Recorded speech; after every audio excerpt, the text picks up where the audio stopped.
राधे राधे। प्रणाम सभी को। वसुदेव सुतं देवं कंसचाणूरमर्दनं देवकी परमानंदं कृष्णं वंदे जगद्गुरुं। श्री कृष्णं वंदे जगद्गुरुं। पिछले वीडियो में श्लोक संख्या 6 तक की चर्चा हुई थी। अब आगे 7वां श्लोक। शरीर के साथ तादात्म्य कर लेने से ही इच्छा द्वेष आदि विकार पैदा होते हैं और उन विकारों का स्वयं पर असर पड़ता है। इसलिए भगवान शरीर के साथ किए हुए तादात्म्य को मिटाने के लिए आवश्यक 20 साधनों का ज्ञान के नाम से आगे के 5 श्लोकों में वर्णन करते हैं।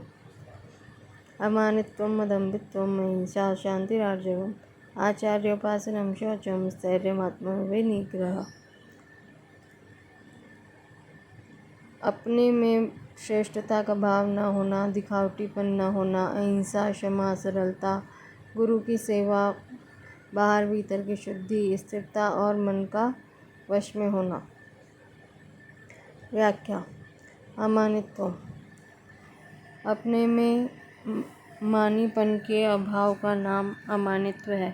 वर्ण, आश्रम, योग्यता, विद्या, गुण, पद आदि को लेकर अपने में श्रेष्ठता का भाव होता है कि मैं मान्य हूँ, आदरणीय हूँ। परंतु यह भाव उत्पत्ति विनाशशील शरीर के साथ तादात्म्य होने से ही होता है। अतः इसमें जड़ता की मुख्यता रहती है। इस मानीपन के रहने से साधक को वास्तविक ज्ञान नहीं होता। यह मानीपन साधक में जितना कम रहेगा उतना ही जड़ता का महत्व कम होगा। जड़ता का महत्व जितना कम होगा, जड़ता को लेकर अपने में मानीपन का भाव भी उतना ही कम होगा और साधक उतना ही चिन्मयता की तरफ तेजी से लगेगा। उपाय। जब साधक खुद बड़ा बन जाता है तब उसमें मानीपन आ जाता है। अतः साधक को चाहिए कि जो श्रेष्ठ पुरुष हैं, साधन में अपने से बड़े हैं, तत्वज्ञ हैं, उनका संग करे, उनके पास में रहे, उनके अनुकूल बन जाए। इससे मानीपन दूर हो जाता है। इतना ही नहीं, उनके संग से बहुत से दोष सुगमतापूर्वक दूर हो जाते हैं। गोस्वामी तुलसीदास जी कहते हैं, सवई मानप्रद आप अमानी। अर्थात संत सभी को मान देने वाले और स्वयं अमानी मान पाने की इच्छा से रहित होते हैं। इसी तरह साधक को भी मानीपन दूर करने के लिए सदा दूसरों को मान, आदर, सत्कार, बड़ाई आदि देने का स्वभाव बनाना चाहिए। ऐसा स्वभाव तभी बन सकता है जब वह दूसरों को किसी न किसी दृष्टि से अपने से श्रेष्ठ माने। यह नियम है कि प्रत्येक मनुष्य भिन्न भिन्न स्थिति वाला होते हुए भी कोई न कोई विशेषता रखता ही है। यह विशेषता वर्ण, आश्रम, गुण, विद्या, बुद्धि, योग्यता, पद, अधिकार आदि किसी भी कारण से हो सकती है। अतः साधक को चाहिए कि वह दूसरों को विशेषता की तरफ दृष्टि रखकर उनका सदा सम्मान करे। इस प्रकार दूसरों को मान देने का भीतर से स्वभाव बन जाने से स्वयं मान पाने की इच्छा का स्वतः अभाव होता चला जाता है। हाँ, दूसरों को मान देते समय साधक का उद्देश्य अपने में मानीपन मिटाने का होना चाहिए, बदले में दूसरों से मान लेने का नहीं। विशेष बात।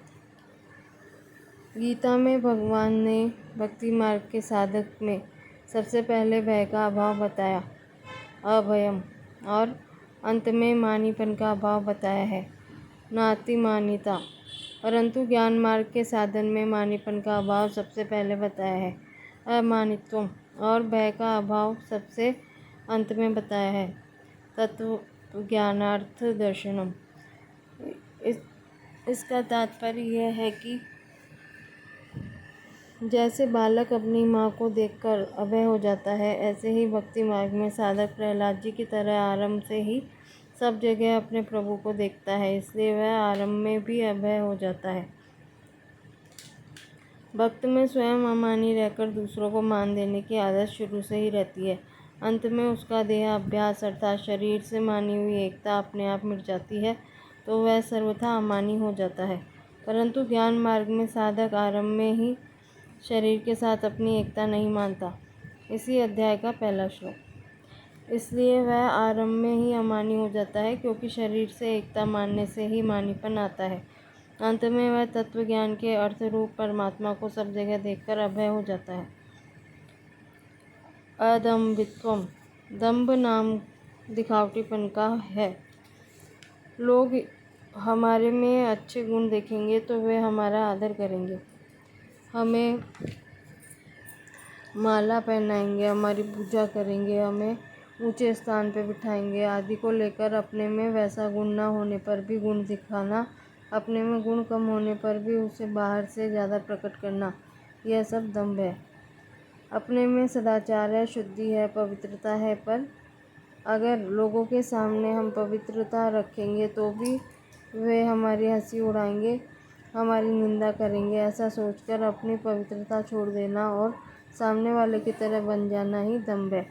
जैसे आजकल विवाह आदि के अवसरों पर क्लबों, होटलों के स्वागत समारोह में अथवा वायुयान आदि पर यात्रा करते समय पवित्र आचरण वाले सज्जन भी मान सत्कार आदि के लिए अपवित्र खाद्य पदार्थ लेते देखे जाते हैं। यह भी दंभ ही है। इसी तरह दुराचारी पुरुष भी अच्छे लोगों के समुदाय में आने पर मान सत्कार, कीर्ति, प्रतिष्ठा आदि की प्राप्ति की इच्छा से अपने को बाहर से धर्मात्मा, भक्त, सेवक, दानी आदि प्रकट करने लगते हैं, तो वह भी दंभ ही है।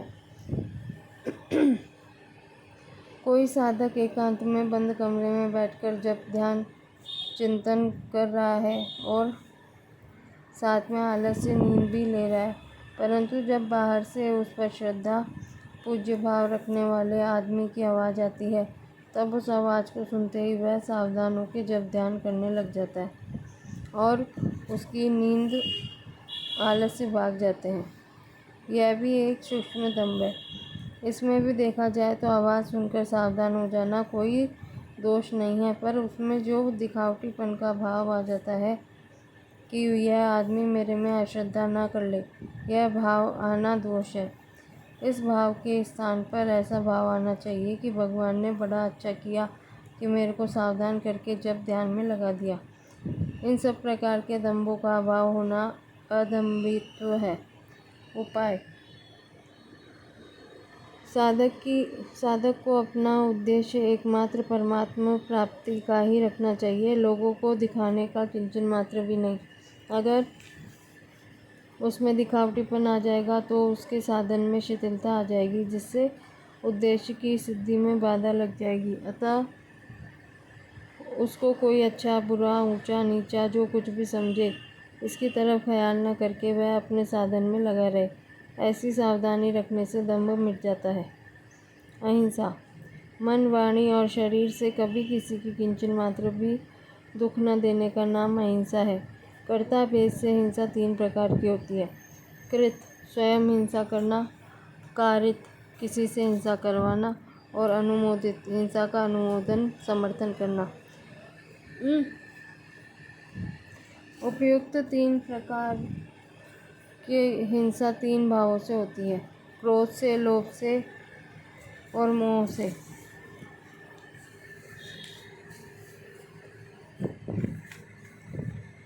तात्पर्य है कि क्रोध से भी कृत, कारित और अनुमोदित हिंसा होती है, लोभ से भी कृत, कारित और अनुमोदित हिंसा होती है, तथा मोह से भी कृत, कारित और अनुमोदित हिंसा होती है। इस तरह हिंसा 9 प्रकार की हो जाती है। उपयुक्त 9 प्रकार की हिंसा 3 मात्राएं होती है: मृदु मात्रा, मध्य मात्रा और अधिमात्रा। किसी को थोड़ा दुख देना मृदु भाव में हिंसा है, मृदु भाव से अधिक दुख देना मध्य मात्र से हिंसा है, और बहुत अधिक घायल कर देना अथवा खत्म कर देना अधिमात्रा में हिंसा है। इस तरह मृदु, मध्य और अधिमात्रा के भेद से हिंसा 27 प्रकार की हो जाती है। उपयुक्त 27 प्रकार की हिंसा 3 कारणों से होती है: शरीर से, वाणी से और मन से। इस तरह हिंसा 81 प्रकार की हो जाती है। इनमें से किसी भी प्रकार की हिंसा न करने का नाम अहिंसा है। अहिंसा भी 4 प्रकार की होती है: देशगत, कालगत, समयगत और व्यक्तिगत। अमुक तीर्थ में, अमुक मंदिर में, अमुक स्थान में किसी को दुख नहीं देना है, यह देशगत अहिंसा है। अमावस्या, पूर्णिमा, व्यतिपात आदि पर्वों के दिन किसी को दुख नहीं देना है, यह कालगत अहिंसा है। संत के मिलने पर, पुत्र के जन्मदिन पर, पिता के निधन पर किसी को दुख नहीं देना है, यह समयगत अहिंसा है। गाय, हरिण आदि को तथा गुरुजन, माता पिता, बालक आदि को दुख नहीं देना, यह व्यक्तिगत अहिंसा है। किसी भी देश, काल आदि में क्रोध, लोभ, मोह पूर्वक किसी को भी शरीर, वाणी और मन से किसी भी प्रकार से दुख न देने से यह सार्वभौम अहिंसा महाव्रत कहलाती है। उपाय: जैसे साधारण प्राणी अपने शरीर का सुख चाहता है, ऐसे ही साधक को सबके सुख में अपना सुख, सबके हित में अपना हित और सबकी सेवा में अपनी सेवा माननी चाहिए। अर्थात सबके सुख, हित और सेवा से अपना सुख, हित और सेवा अलग नहीं माननी चाहिए। सब अपने ही स्वरूप है, ऐसा विवेक जागृत रहने से उसके द्वारा किसी को दुख देने की क्रिया होगी ही नहीं और उसमें अहिंसा भाव स्वतः आ जाएगा। शांति: शांति नाम सहनशीलता अर्थात क्षमा का है। अपने में सामर्थ्य होते हुए भी अपराध करने वाले को कभी किसी प्रकार से किंचन मात्र भी दंड न मिले, ऐसा भाव रखना तथा उससे बदला लेने अथवा किसी दूसरे द्वारा दंड दिलवाने का भाव न रखना ही शांति है। उपाय: सहनशीलता अपने स्वरूप में स्वतः सिद्ध है, क्योंकि अपने स्वरूप में कभी विकृति आती ही नहीं।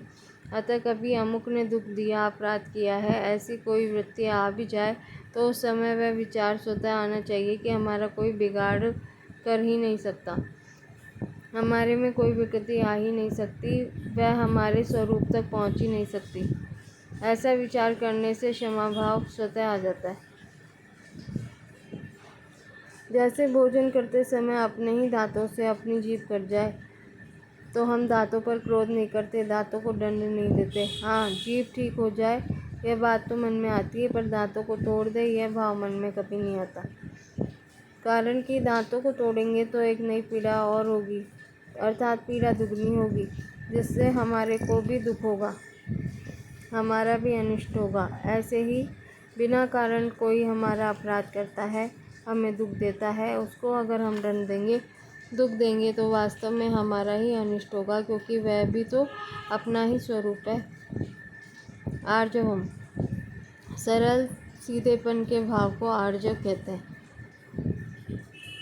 साधक के शरीर, मन और वाणी से सरल सीधापन होना चाहिए। शरीर की सजावट का भाव न होना, रहन सहन में सादगी, चाल डाल में स्वाभाविक सीधापन होना, ऐंठ अकड़ न होना, यह शरीर की सरलता है। छल कपट, ईर्ष्या, द्वेष आदि का न होना तथा निष्कपटता, सौम्यता, हितैषिता, दया आदि का होना, यह मन की सरलता है।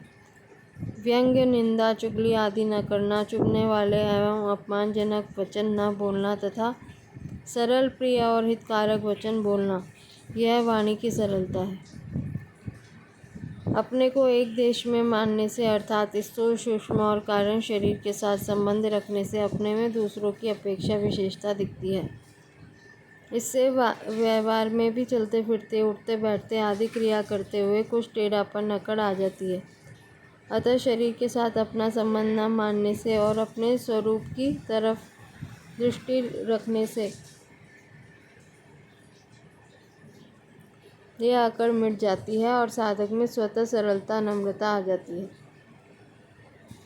आचार्योपासनम: विद्या और सदुपदेश देने वाले गुरु का नाम भी आचार्य है और उनकी सेवा में भी लाभ होता है, परंतु यहाँ आचार्य पद परमात्म तत्व को प्राप्त जीवन मुक्त महापुरुष का ही वाचक है।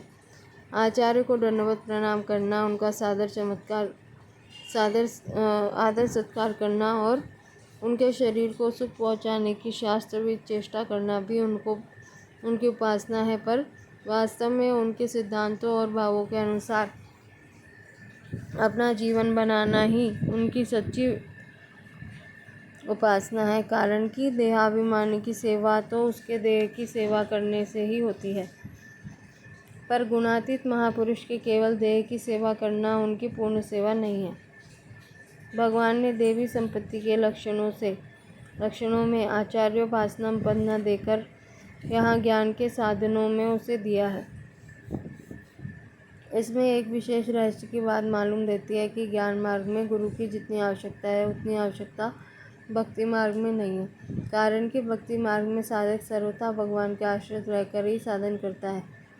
इसलिए भगवान स्वयं उस पर कृपा करके उसके योगक्षेम का वहन करते हैं, उसकी कमियों को, विघ्न बाधाओं को दूर कर देते हैं और उसको तत्व ज्ञान की प्राप्ति करा देते हैं। परंतु ज्ञान मार्ग में साधक अपनी साधना के बल पर चलता है, इसलिए उसमें कुछ सूक्ष्म कमियां रह सकती हैं। जैसे शास्त्रों एवं संतों के द्वारा ज्ञान प्राप्त करके जब साधक शरीर को अपने से अलग मानता है तब उसे शांति मिलती है। ऐसी दशा में वह यह मान लेता है कि मेरे को तत्वज्ञान प्राप्त हो गया। परंतु जब मान अपमान की स्थिति सामने आती है अथवा अपनी इच्छा के अनुकूल या प्रतिकूल घटना घटती है, तब अंतःकरण में हर्ष शोक पैदा हो जाते हैं, जिससे सिद्ध होता है कि अभी तत्वज्ञान हुआ नहीं। दूसरा, किसी आदमी के द्वारा अचानक अपना नाम सुनाई पड़ने पर अंतःकरण में उस नाम वाला शरीर मैं हूँ ऐसा भाव उत्पन्न हो जाता है, तो समझना चाहिए कि अभी मेरी शरीर में ही स्थिति है। साधन की ऊंची स्थिति प्राप्त होने पर जागृत अवस्था में तो साधक को जड़ चेतना का विवेक अच्छी तरह रहता है, पर निद्रा अवस्था में उसकी विस्मृति हो जाती है। इसलिए नींद से जागने पर साधक उस विवेक को पकड़ता है, जबकि सिद्ध महापुरुष का विवेक स्वाभाविक रूप से रहता है। साधक में पूज्यों जनों में भी आदर मान पाने की इच्छा हो जाती है। जैसे जब वह संतों या गुरुजनों की सेवा करता है, सत्संग आदि में मुख्यता से भाग लेता है, तब उसके भीतर ऐसा भाव पैदा होता है कि वे संत और गुरुजन मेरे को दूसरों की अपेक्षा श्रेष्ठ माने। यह उसकी सूक्ष्म कमी ही है। इस प्रकार साधक में कई कमियों के रहने की संभावना रहती है, जिनकी तरफ ख्याल न रहने से वह अपने अधूरे ज्ञान को भी पूर्ण मान लेता है। इसलिए भगवान आचार्योपासनम पद से यह कह रहे हैं कि ज्ञान मार्ग के साधक को आचार्य के पास रहकर उनकी अधीनता में ही साधन करना चाहिए। चौथे अध्याय के 34वें श्लोक में भी भगवान ने अर्जुन से कहा है कि तू तत्वज्ञ जीवन मुक्त महापुरुषों के पास जा, उनको दंडवत प्रणाम कर, उनकी सेवा कर और अपनी जिज्ञासा पूर्ति के लिए नम्रता पूर्वक प्रश्न कर, तो वे तत्वदर्शी ज्ञानी महात्मा तेरे को ज्ञान उपदेश देंगे। इस प्रकार साधन करने पर वे महापुरुष उसकी उन सूक्ष्म कमियों को, जिनको वह खुद भी नहीं जानता, दूर करके उसको सुगमता से परमात्मा तत्व का अनुभव करा सकते हैं। साधक को शुरू में ही सोच समझकर आचार्य संत महापुरुष के पास जाना चाहिए। आचार्य गुरु कैसा हो, इस संबंध में ये बातें ध्यान में रखनी चाहिए। अपनी दृष्टि में जो वास्तविक बोधवान तत्वज्ञ दिखते हों, जो कर्मयोग, ज्ञान योग, भक्ति योग आदि साधनों को ठीक ठीक जानने वाले हों, जिनके संग से वचनों से हमारे हृदय में रहने वाली शंकाएं बिना पूछे ही स्वतः दूर हो जाती हो, जिनके पास में रहने से प्रसन्नता, शांति का अनुभव होता हो, जो हमारे साथ केवल हमारे हित के लिए ही संबंध रखते हुए दिखाई देते हो, जो हमारे से किसी भी वस्तु की किंचन मात्र भी आशा न रखते हो, जिनकी संपूर्ण चेष्टाएं केवल साधकों के हित के लिए ही होती हो, जिनके पास में रहने के लक्ष्य की तरफ हमारी लगन स्वतः बढ़ती हो, जिनके संग, दर्शन, भाषण, स्मरण आदि से हमारे दुर्गुण दुराचार दूर होकर स्वतः सद्गुण सदाचार रूप देवी संपत्ति में आते हों, जिनके सिवाय और किसी से वैसी अलौकिकता, विलक्षणता न दिखती हो।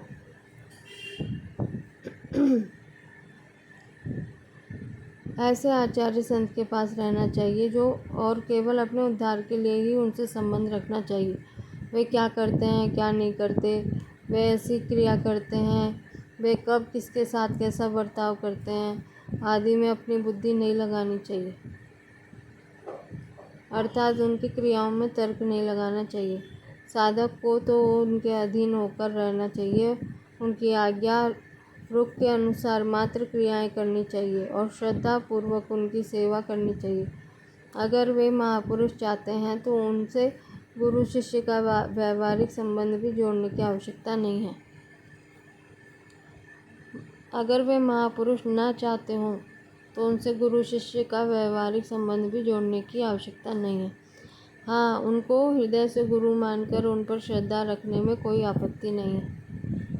अगर ऐसे महापुरुष न मिले तो साधक को चाहिए कि वह केवल परमात्मा के परायण होकर अपने ध्यान चिंतन आदि में लग जाए और विश्वास रखे कि परमात्मा अवश्य गुरु की प्राप्ति करा देंगे।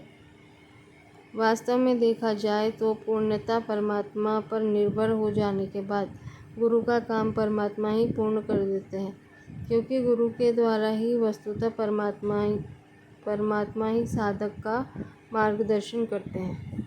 उपाय: जिस साधक का परमात्मा प्राप्ति का ही उद्देश्य है उसमें यह भाव रहना चाहिए कि आज तक जिस किसी को जो कुछ भी मिला है वह गुरु की संतों की सेवा से, उनकी प्रसन्नता से, उनके अनुकूल बनने से ही मिला है। अतः मेरे को भी सच्चे हृदय से संतों की सेवा करनी है। विशेष बात: शिष्य का कर्तव्य है गुरु की सेवा करना। अगर शिष्य अपने कर्तव्य का तत्परता से पालन करे तो उसका संसार से संबंध विच्छेद हो जाता है और वह गुरु तत्व के साथ एक हो जाता है, अर्थात उसमें गुरु तत्व आ जाता है।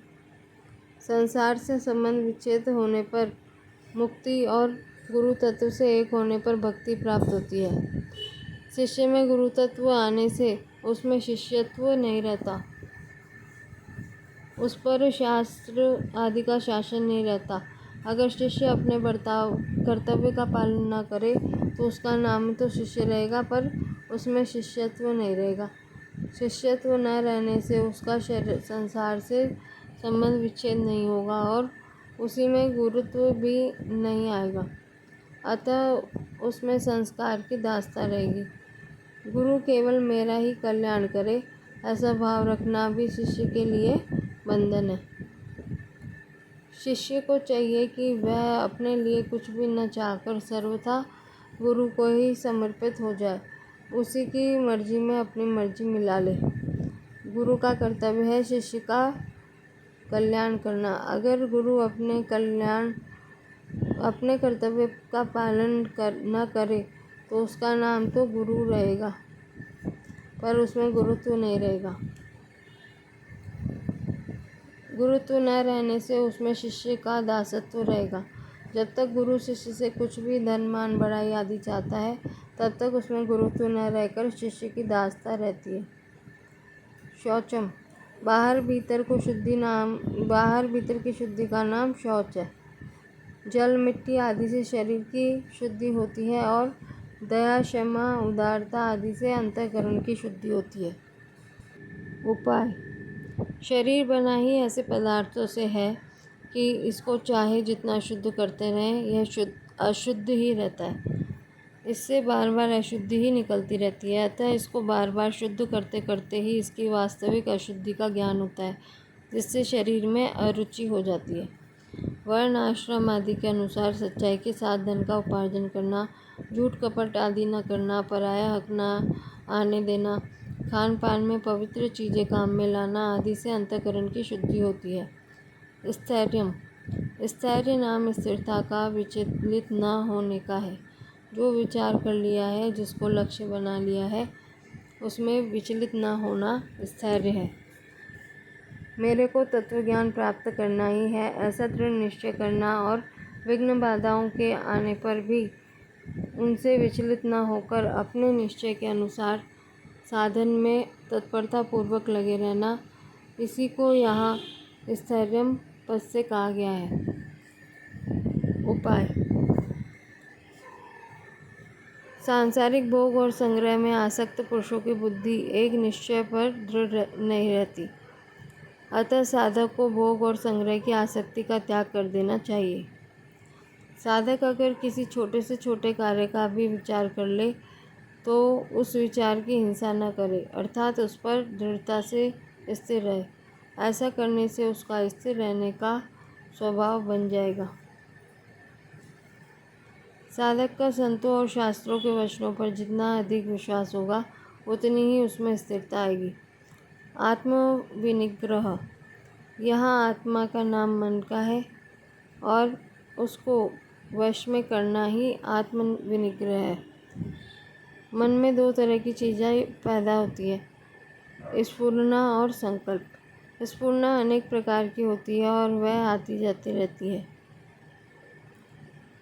पर जिस स्फुरना में मन चिपक जाता है, जिसको मन पकड़ लेता है, वह संकल्प बन जाती है। संकल्प में दो चीज़ें रहती हैं, राग और द्वेष। इन दोनों को लेकर मन में चिंतन होता है। स्फुरना तो दर्पण के दृश्य की तरह होती है। दर्पण में दृश्य दिखता तो है, पर कोई भी दृश्य चिपकता नहीं, अर्थात दर्पण किसी भी दृश्य को पकड़ता नहीं। परंतु संकल्प कैमरे की फिल्म की तरह होता है, जो दृश्य को पकड़ लेता है। अभ्यास से अर्थात मन को बार बार ध्येय में लगाने से स्फुरनाएँ नष्ट हो जाती है, और वैराग्य से अर्थात किसी वस्तु, व्यक्ति, पदार्थ आदि में राग महत्व न रहने से संकल्प नष्ट हो जाते हैं। इस प्रकार अभ्यास और वैराग्य से मन वश में हो जाता है। उपाय, मन के वश में करने के उपाय 6 अध्याय के